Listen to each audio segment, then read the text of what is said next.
Welcome to the FasCat podcast. I'm your host, Frank Overton. Some call me the Big Cat, and we have Coach Elliott in the house today. How are you, Elliott? I'm good, Frank. How are you doing? Doing great. I'm excited to talk about altitude training with you. Yeah, I'm looking forward to it. I think it's well timed too, because, while I don't live at altitude, it's kind of like the season of altitude racing coming up. Uh, Leadville's coming up. I'm racing Leadville. Breck Epic's coming up. I've got athletes there, Steamboat. So, yeah, I think it's a great time to talk about, racing and training at altitude. Yeah. I look back in our training library, and this is essentially our annual altitude training piece of content. We've got Coach Jake's effects of altitude training tip. We have Isaiah and Ben's altitude podcast this time last year. So it's like right around July as we get closer to Leadville. This is about the time we start to talk about training at altitude. And everyone, what we're going to cover today is a variety of altitude training. But if I could summarize, it's going to be why you should train at altitude, the benefits of training at altitude, and the physiological mechanisms that occur when you train at altitude. And then I would venture to guess most everyone is wondering, how the heck can I mitigate the effects of altitude when I'm coming from, let's say, Chicago to race at Leadville, which is 10,000 feet? So, how do I go from 0 feet sea level up to 10,000 feet? And how do I handle that? And that's one of the things we're going to cover in the podcast today. Also, in addition to Leadville, if you weren't in a cave the last 3 weeks, you probably saw Victor Campenaerts win stage, whatever that was, in dramatic fashion. And in the post race interview, he rather emotionally talked about how he spent 9 weeks at altitude before he came down to race the Tour de France. And that's like an amazing amount of dedication and focus. And he was talking about the time away from his family, and I guess like how his wife had their daughter, or maybe it was his partner had their daughter, but she gave birth at below altitude at the bottom of the mountain. And so if you were wondering why the pros train at altitude, keep listening. We're going to talk about that. Me personally, I take it for granted because we live at altitude in Boulder, 5,000 feet, mile high city. But when I go down to sea level, I can really feel it. My power output is greater. And Elliot, you may have similar stories coming from Georgia to altitude, but you're doing some special secret training to get ready for altitude. Yeah, correct. So, I live at effectively sea level, and, a big target for me coming up is Leadville. So we can kind of dive into, my training over the last couple of weeks, like what I have done to prep for Leadville, and then also kind of mitigate those effects of altitude.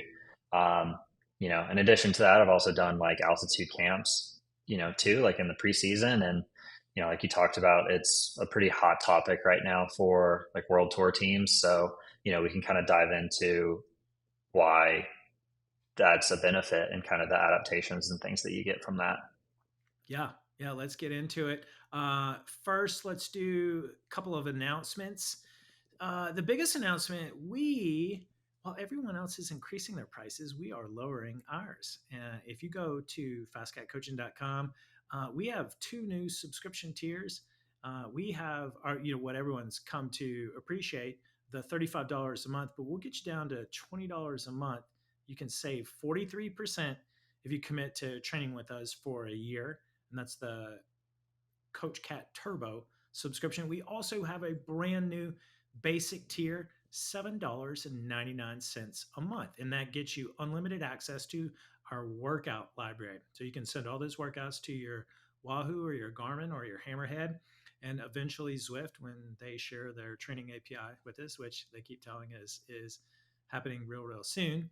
And yeah, it's a great option if you don't necessarily want all the features of the Turbo subscription. So go check it out, fastcatcoaching.com. The first month is free, and then you can save 43% for your annual subscription.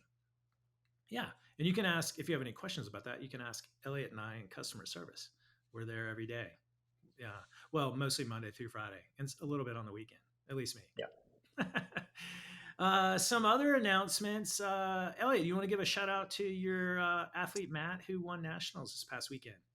Yeah, so athlete Michael Ziomek, he is a Albuquerque, New Mexico native. He is a junior ripper on the Bear Development National Team, and he won his second national title in the men's 15 to 16 short track at Mountain Bike National Championships in Pennsylvania last weekend. So yeah, super great performance. It was really cool to see him take that win after, yeah, he's really stepped up the training the last, year or so. So, yeah, we're expecting some big things for him and definitely cheering him on.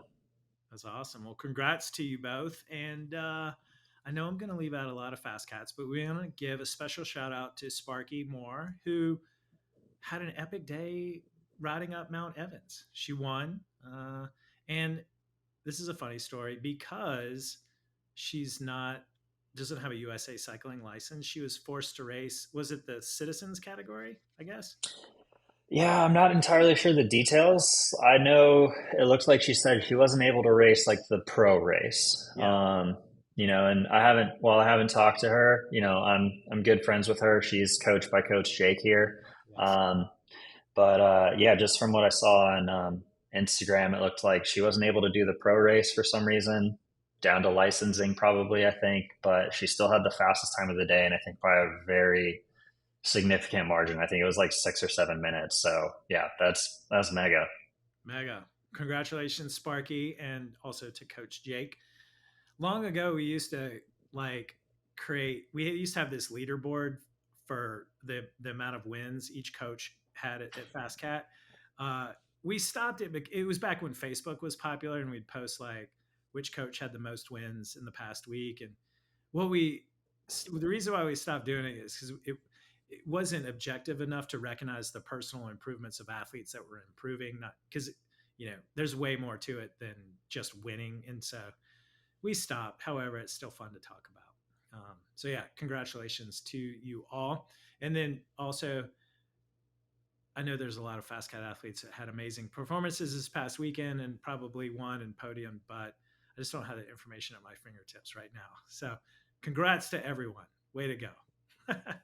So let's talk about altitude. Let's get into it. One of the things, what I want to cover right away is maybe what everyone's wondering is why you should train at altitude. And the pocket protector reasons are you want to train at altitude so you can increase your red blood cell production. When you have more red blood cells, you're able to deliver more oxygen to your muscles. More oxygen to your muscles equals greater power output. And so the increase in red blood cell production increases the efficiency in the delivery of oxygen to the muscles.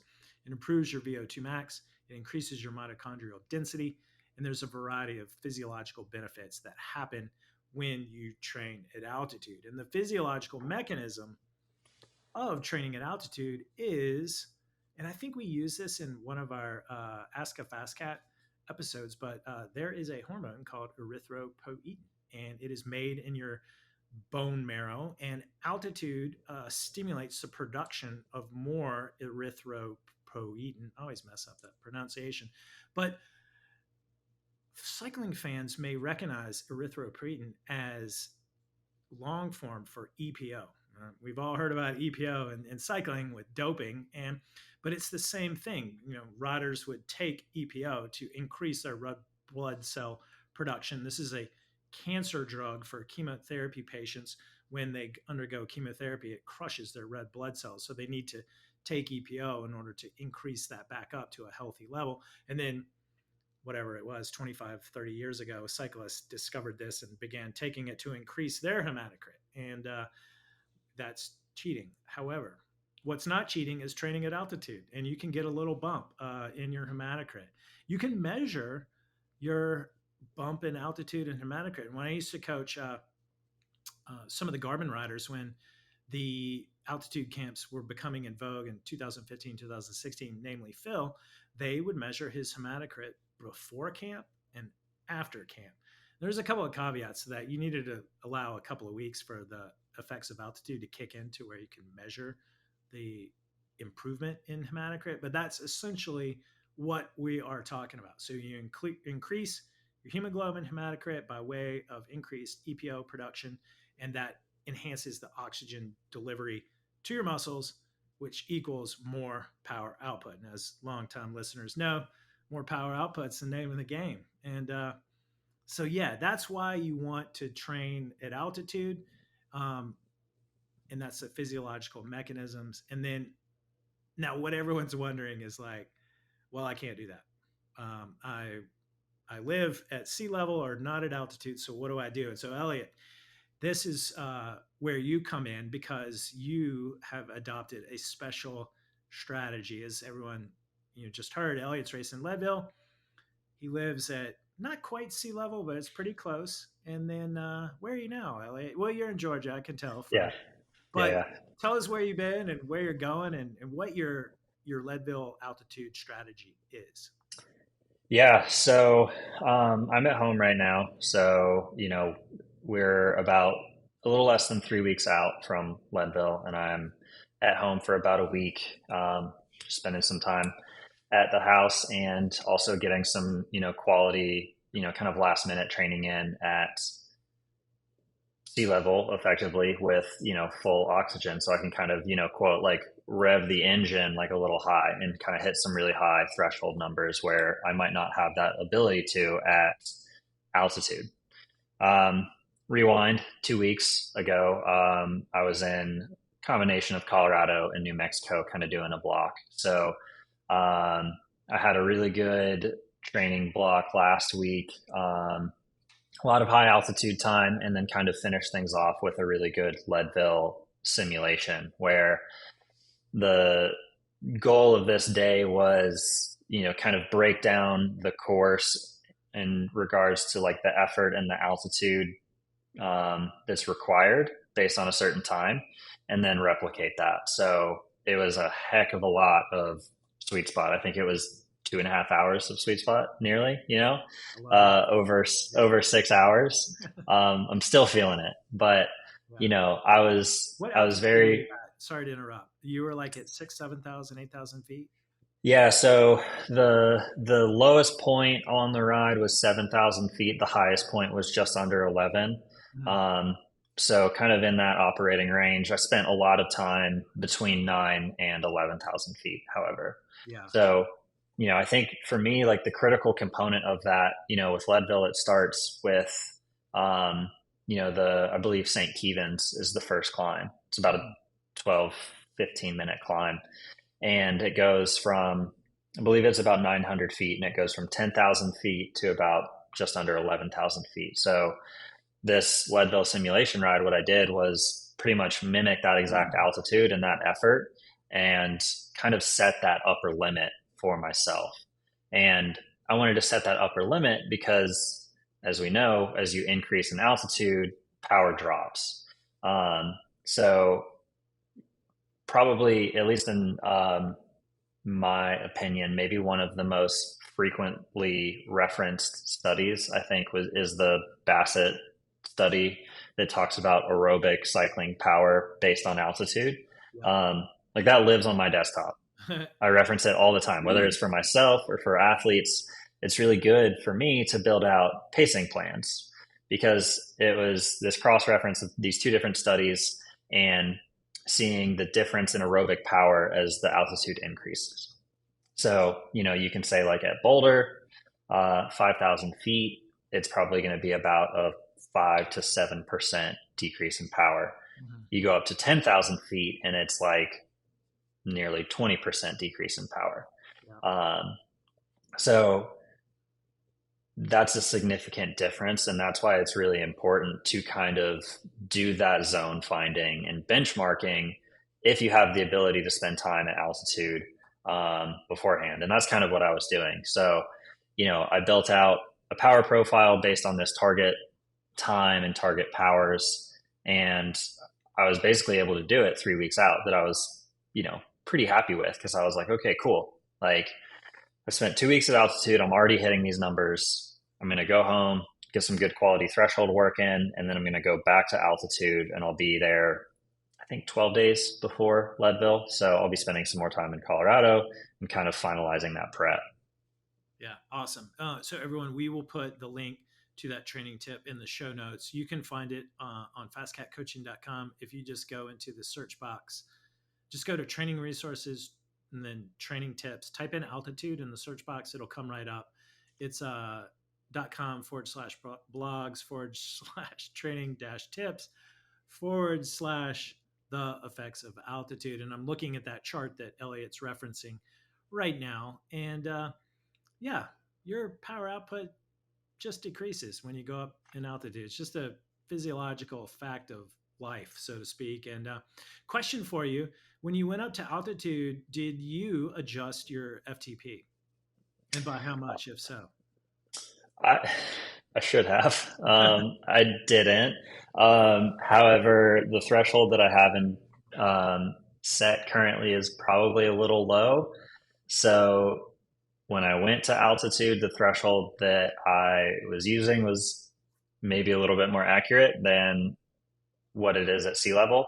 Um, and then two, this is probably something that I would recommend, for athletes is like if you're going up to such a significant altitude like Leadville, is let's just completely rewrite your zones. You Totally. know, Yeah. let's take into consideration, like the average altitude on course, and kind of break that down. So while I did not reset my threshold, I did take a lot of considerations into account. Um, and, like I'm also kind of comparing myself, I'm setting this goal of like, this is what the power is that I need to maintain in order to be at the front of the race. Mm. So that, is a bit of a different consideration as well. And I understand that.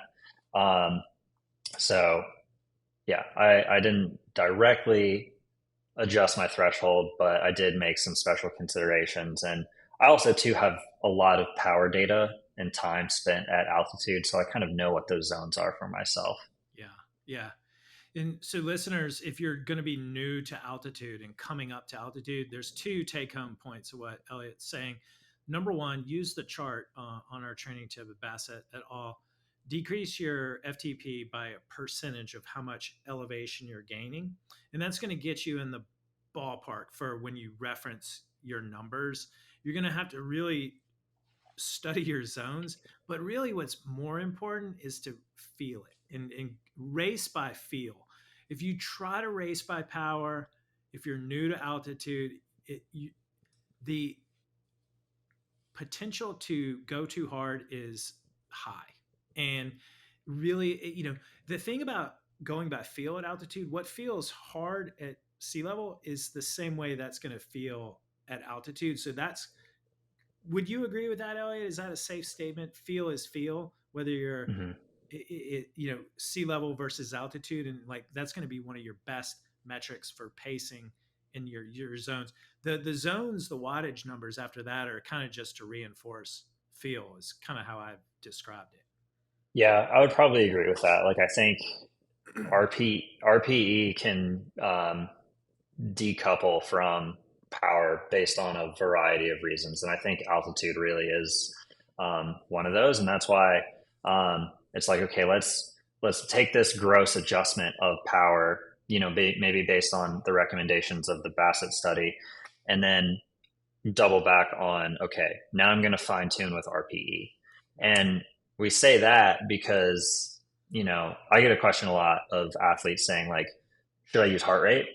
And realistically, the answer is no, because there are these basically adaptations and responses that uh, increase your heart rate as well in an attempt to kind of like, I guess, maintain homeostasis for some of these adaptations that happen at altitude. So that's why using heart rate is not really a reliable tool either.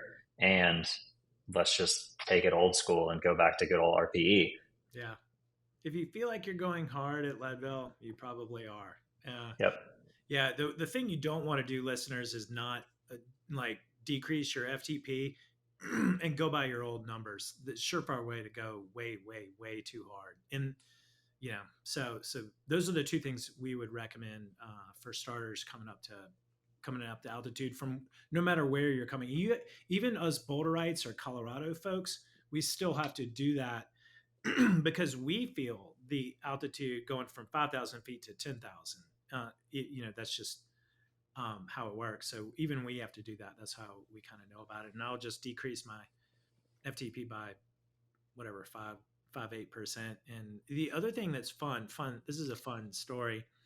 Speaking of Sparky, if Coach Jake were to share her power output file from racing Mount Evans, now this is a race from starts at 7,000 feet and it goes up to 14,000 feet. So 7,000 foot differential.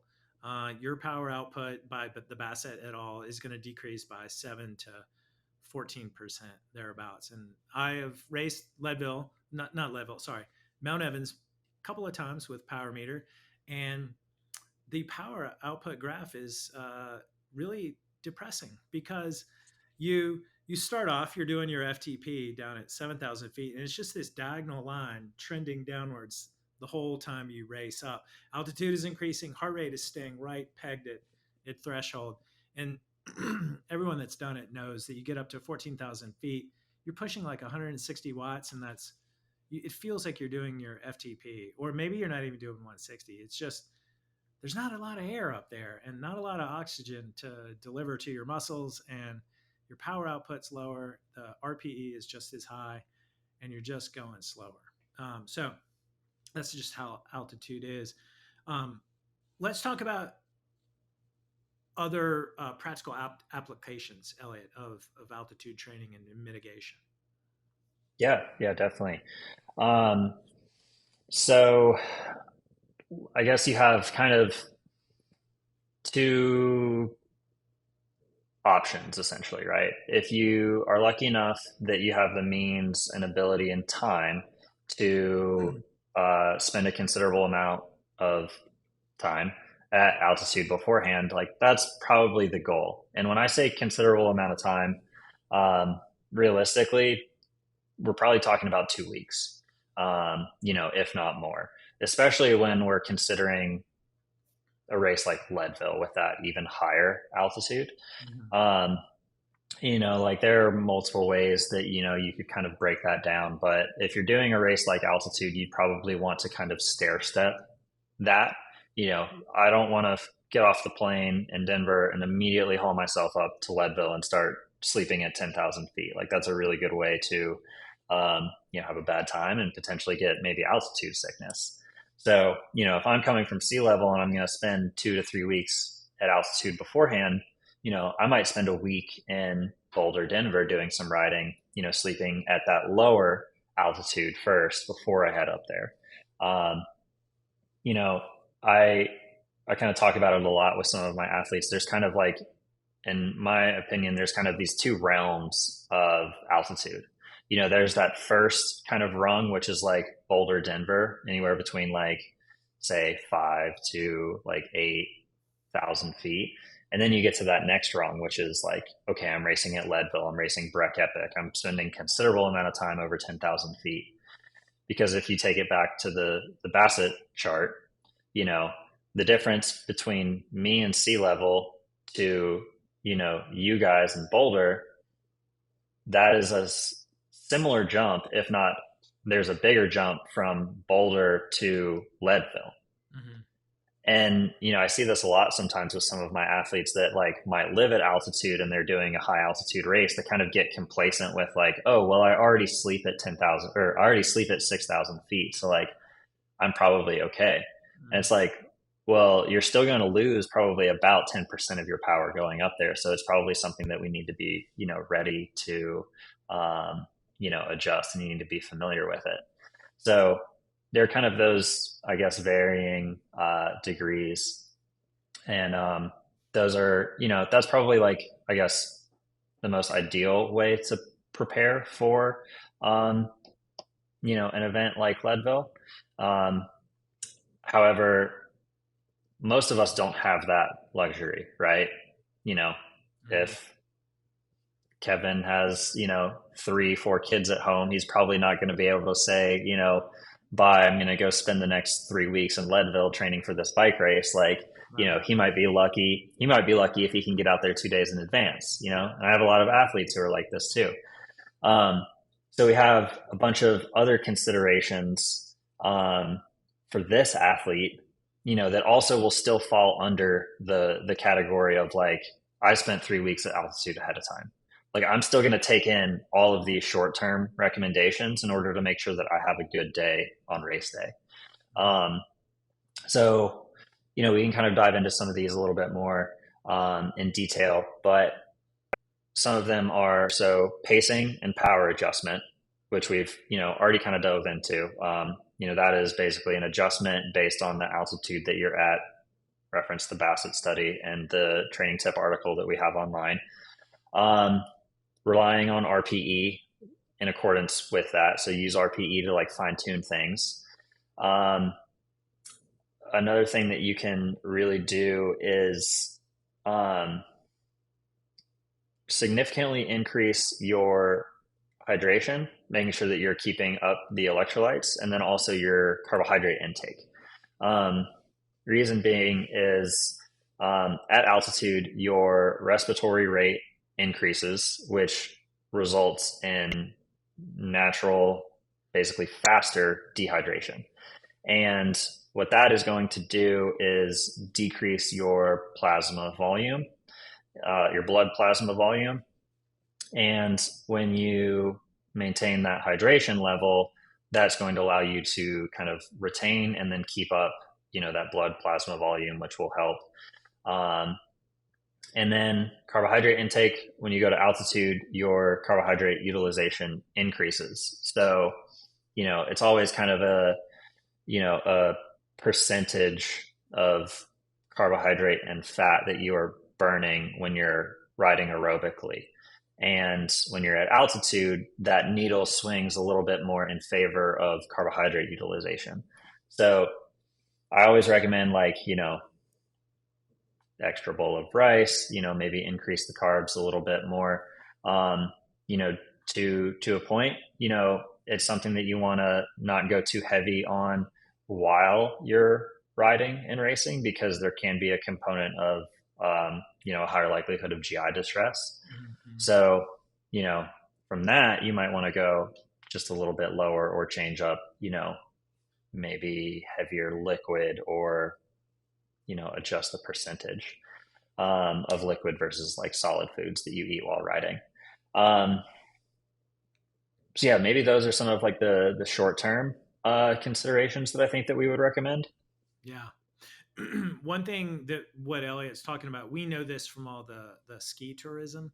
When skiers come to Breckenridge and they get altitude headaches when they come from Texas. We always make fun of Texans that come up to Colorado for to ski at Breckenridge. No offense to our Texan friends.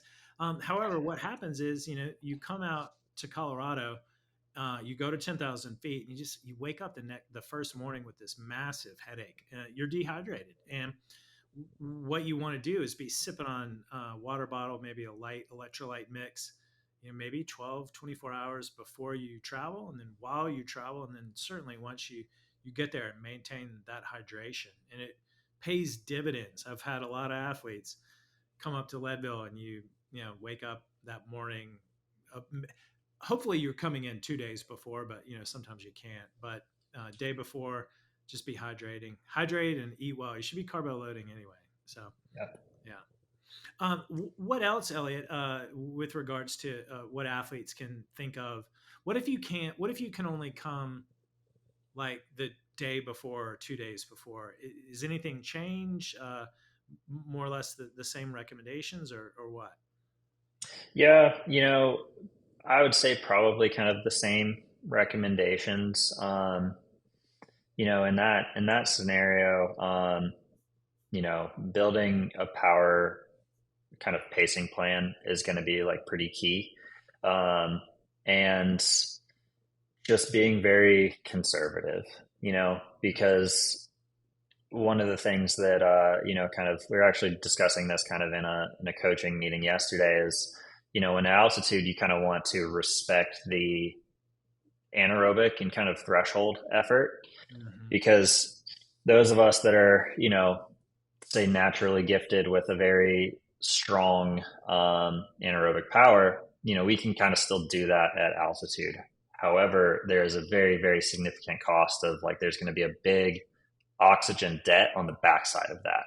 And that's what happens when people say like, oh, I redlined up the first climb at altitude. And then I just like, I couldn't ever recover the rest of the day. And I was just like, had the governor on. Um, so that's why we say like, be really, really conservative and, developing a power pacing plan that is, yeah, pretty aggressively low, I would say. And then using, RPE to kind of guide that afterwards. Um, if you are in that scenario, some things that you could potentially do at home is potentially a heat acclimation block. And it's good timing because we just released a podcast with Coach Ricky and Coach Andrew, who, really did a deep dive into heat acclimation, the ways that you can do it, the adaptations that you get from it. And it was great, and it's like really well timed because, a lot of the country right now is kind of under this like really oppressive heat wave. However, a lot of the adaptations that you get from doing a heat acclimation block, it's not an exact one-to-one. However, kind of consider it a bridge to, altitude and those adaptations. So it's not going to get you all the way there, but it might get you halfway there. And it's something that potentially can help you. And, the nice thing about heat acclimation and the physiological adaptations that you get from that are that that's going to help you in every scenario, whether it's 100 degrees outside or whether it's 40 degrees outside. Like those adaptations increase performance and also increase, efficiency and heat tolerance. So that is something to consider if you're in the boat of, I'm going to do Leadville, but I can only fly in to Denver Thursday or Friday before the race. Maybe you live somewhere hot. Maybe you spend time on the trainer where you can do a couple of heat acclimation sessions, and kind of get some of those adaptations that, yeah, might help you bridge that gap essentially. Yeah. Yeah. Go listen to that podcast. I think we put it out 2 or 3 weeks ago. Really, really good. Long and the short of it is, you know, Ricky and Andrew did a deep dive, but they have experience sharing real world protocols, how you can heat acclimate right now, tomorrow, and then use that to your advantage for Leadville. Now, let's shift gears a wee bit away from Leadville and just talk about maybe what a lot of listeners have heard. It's live high and train low, and what's going on there. And this kind of gets to like Victor Campenarts and doing an altitude camp. And a lot of athletes will come out and do like a Leadville camp in July, which it still is, and then go back home. Or you don't need to be doing Leadville. You can do an altitude camp and then benefit from going back home. So what's going on there, Elliot? Yeah. So it's funny. I've kind of already mentioned it, but Mhm. this is kind of the idea why I'm back at home, this week in between my two altitude blocks. Aha. And yeah, so we'll kind of get into that a little bit, but it is, by design. Um, so live high, sleep high is kind of in that, and then train low. Basically, this is from an altitude perspective and a physiological adaptation perspective, this is the best of both worlds. Um, I'm going to if I'm living and sleeping high, say I'm a world tour bike rider and I ride my bike 5 to 6 hours a day. There's another, 18 to 19 hours of the day where I am existing, at that high altitude. And I'm getting all of those adaptations, from living at the high altitude. So all those adaptations that we talked about, earlier to basically ultimately increase the oxygen carrying capacity and delivery. Um, so that's the first step. And then the second step is train low. So again, going back to the Bassett study, when you train lower than you're, living, um, you're going to increase the available oxygen and increase the aerobic power. So if you're able to, even decrease the altitude by 4,000 feet, you're going to have a good couple percent increase in power. And this is a really good way with this live high, train low approach that we can get the physiological adaptations, but still maintain this really, really good high training quality by a higher power. Um, you know, sometimes I'm sure you've seen it with athletes before that, live perhaps at a higher altitude, but then go race at sea level. Hmm. Hmm. Muscularly, like they might fall apart, because they have the cardiovascular fitness to like push and push and push and push. However, if they're pushing threshold power 10% higher, their musculature isn't going to uh, be used to that, and it can induce cramping or something like that. Yeah. So that's why we want to do the train low approach to maintain that really good training quality. Um, so that's kind of what I am doing right now back at home. I did 2 weeks at altitude. I got pretty good adaptation there. I'm going to be home for a little over a week, and it's not like my altitude adaptation is going to be wiped away. It might decrease a little bit, but while I'm down here, I'm able to push, my normal threshold power. Whereas for the last 2 weeks, that's been decreased by 10%, if not more. Yeah. So it's kind of letting me get a little bit of last minute, kind of like high end, um, threshold work in, kind of like bump that ceiling up a little bit. And then 10, 12 days out from Leadville, I'll fly back out to Colorado and kind of wrap up that block. Nice.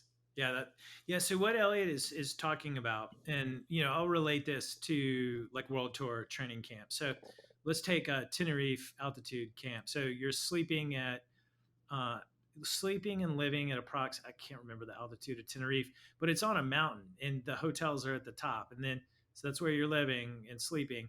But then you ride down the mountain and you do your training, like I think it's like 3, 4, 5,000 feet lower. That's where you're going to do your base training, your intervals, and then you go back up and you sleep at altitude.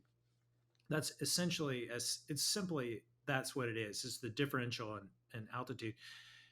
You can do that here in Boulder. You can do your training in Boulder, and you can go up to Netherland or maybe even a little bit higher, sleep and live up there. Long, long ago, you'd hear stories. Todd Wells, the original. He was like like telling stories of how he would drive his pickup truck up to Mount Lemmon and sleep in the back of it, and then go back down to Tucson and do his training. Um, the Olympics were held in Vail in 2001. There were some Olympic teams that would drive back down to Denver. Guess what? The altitude differential is not great enough to benefit. They might have slept a little bit less, but I did hear riders complain about that 2.5 hour car drive each way. Um, but yeah, so really one of the best way to take advantage of live high, train low is just look for altitude differentials that you can do on a daily basis. So Tenerife is a great example of that, and there's other places in the world where you can get advantage of that. One thing that listeners may be wondering about is altitude tents. I can share my experience coaching athletes with altitude tents. Elliot, do you want to go first? Maybe why you shouldn't consider an altitude tent? Yeah, I mean, I don't have any personal experience with an altitude tent. I definitely considered it for this block, for the pre-Leadville block, because I was like, oh, I can sleep in an altitude tent, but then still be at home and maintain that really, really good, high quality like training volume. Yeah. Um, However, you know, if I'm sleeping in an altitude tent, I'm going to be decreasing my quality of sleep and decreasing my recovery. And I'm also not really getting like that amount of time that I need at altitude to get that adaptation. So it might be happening, it taking a lot longer. So if you think like, okay, if I'm living at high altitude, I'm potentially getting 10, if not 12 more hours at that high altitude than I would be if I was just sleeping in the tent. Because if I'm just sleeping in the tent, it's going to be, at best 8 to 9 hours a night, ideally. Yeah. Um, so yeah, it was just something, and then I've heard the stories of people who have used altitude tents and they're like, they're loud, they're noisy, they're uncomfortable, they're hot. Um, and I was just like, you know what? Like, I'm fortunate enough that, I have a remote job. My wife is supportive of me, going and doing these trips to prepare for my races. I was like, I'm going to do it right. I'm going to spend time at altitude, rather than do the altitude tent. Yeah, yeah, that's my experience too. I've had athletes that have bought altitude tents. This is over 10 years ago. Basically, they can't sleep in them. They sleep hypoxia. You have less oxygen. It's hot. The quality of sleep goes way down. I've even tried. This is back then. It's like, okay, so you can adjust the altitude in the tents, uh, and one thing we tried is like, all right, let's just gradually titrate up altitude. We get, I don't know, 4,000 feet, 5,000 feet, 6,000 feet, and somewhere in there, the athlete would be like, "F this, I can't sleep," and they would bail. And I've had athletes do that even after they spent thousands of dollars on tents. Phil Gaiman, he bought an altitude tent. We tried it, can't sleep. Just it doesn't work. So that's why World Tour riders are doing altitude camps, because you can sleep. You are living up there. It's not just the time. This is what Elliott mentioned. Not just the 8 hours you sleep or try to sleep, but it's the living up there. It's like when you're eating breakfast and hanging out before and after the ride. One thing that Olympic teams have gone so far as to the Scandinavian cross country ski teams built altitude dormitories. So they are living high, and then they go out of the dormitory, like the whole building is at altitude, and then they go out of the building, and then now they're training low, and that's been an effective altitude training strategy.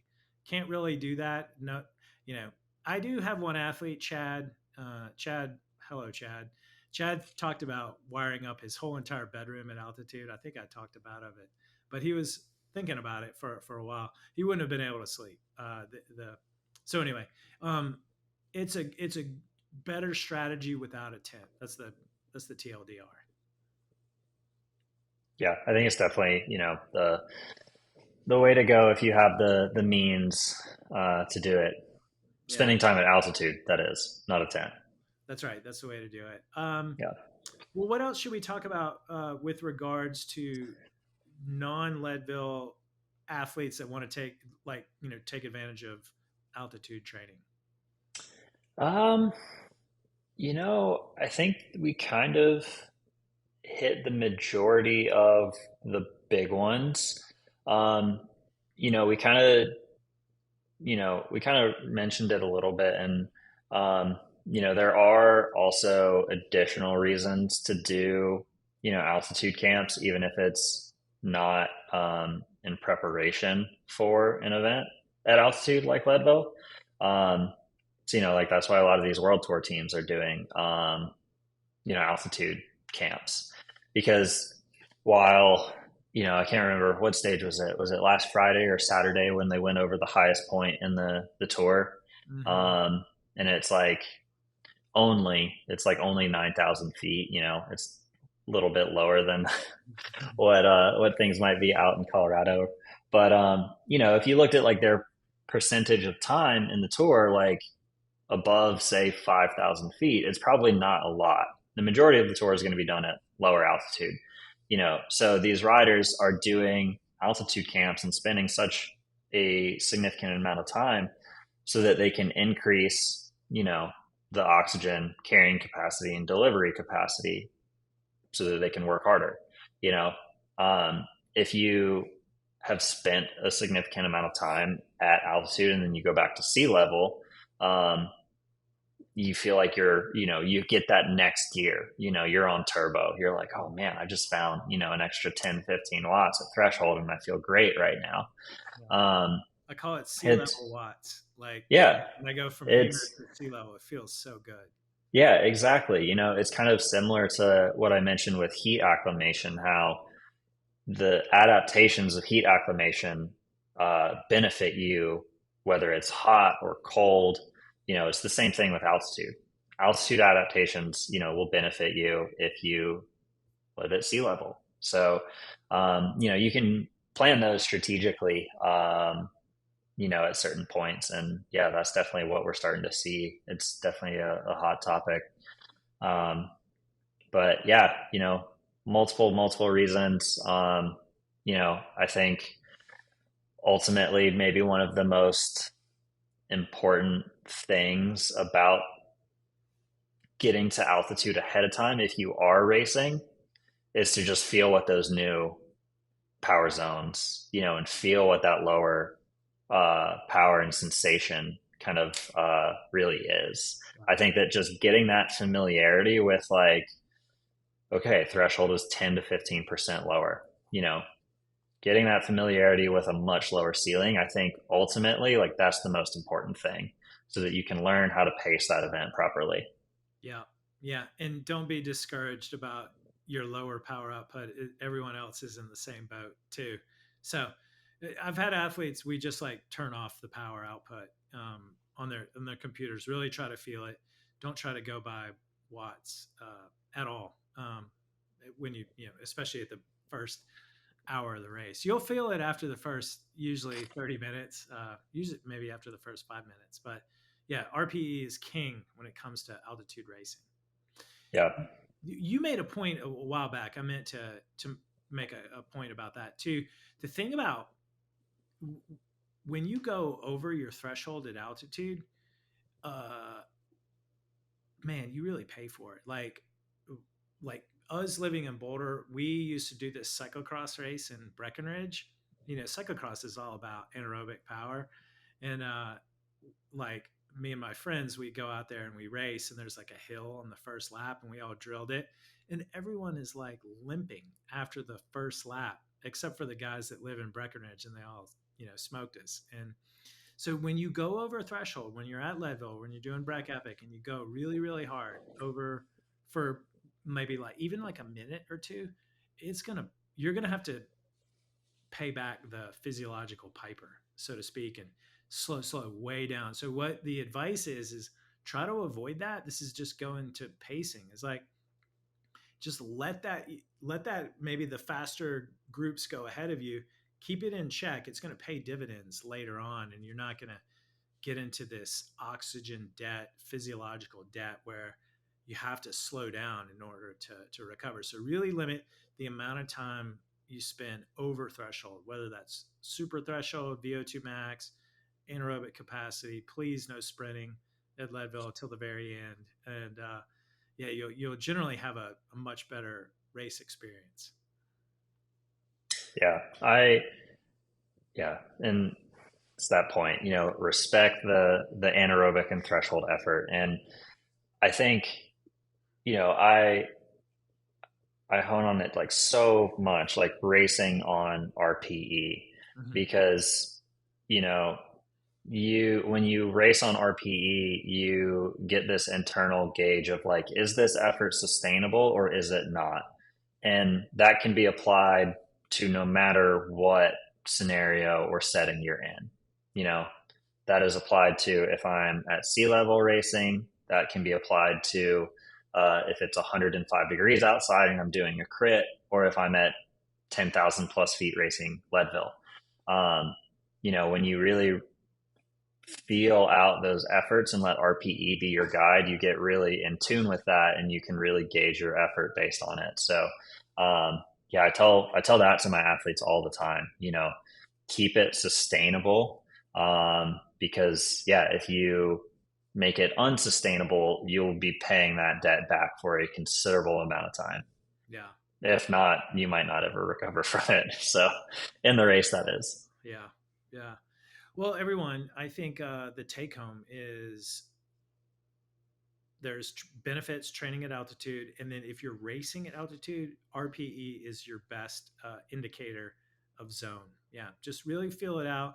and heart rate and power is not going to be near as accurate as it is when you're, doing your zone based training at home at normal altitudes. So unless you have anything else, Elliot, I think we pretty much covered everything. Listeners, we got some resources for you in the Bassett et al. Chart on FasCatCoaching.com, and go there. But really, just race by feel. You don't need a chart to figure that out. Yeah. So I know we've got a bunch of FasCat athletes racing at Leadville. Coach Sierra will be racing at Breck Epic that week. We've got a bunch of other FasCat athletes there. Bunch of FasCat athletes at Steamboat coming up. So, Mhm. you know, good luck to everybody racing at altitude coming up over the next couple of weeks. Have some fun, and yeah, hopefully we'll see a bunch of you guys out there. Yeah, just remember, go by feel. That's how I do it anyway. So, Yep. um, everyone, well, thanks, Elliot, for joining us, and good luck to you at Leadville. That's exciting. Yeah. Yeah. Thank you. Looking forward to it for sure. Yeah.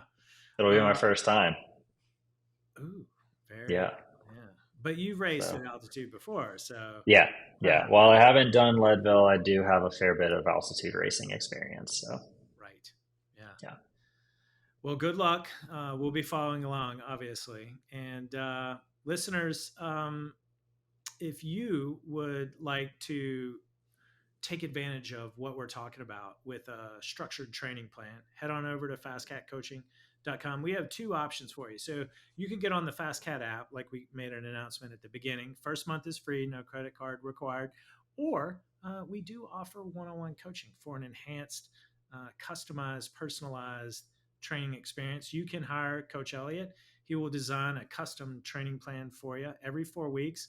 He'll talk with you about your goals, custom design your plan. He'll analyze your power data. He'll talk with you about racing at Leadville, personal, like individual considerations. 30-minute phone call is included in all of our coaching packages. You can get more if you choose a higher level package. You can get your data analyzed more frequently with a more higher coaching packages. So head on over to fastcatcoaching.com. Let us know if you have any questions. And with that, we will bid you adieu. You know what to do, which is work hard, ride fast, have fun, and most importantly, remember consistency is the new FTFP. So good luck to Elliot. Thanks everybody for listening. We'll see you next week.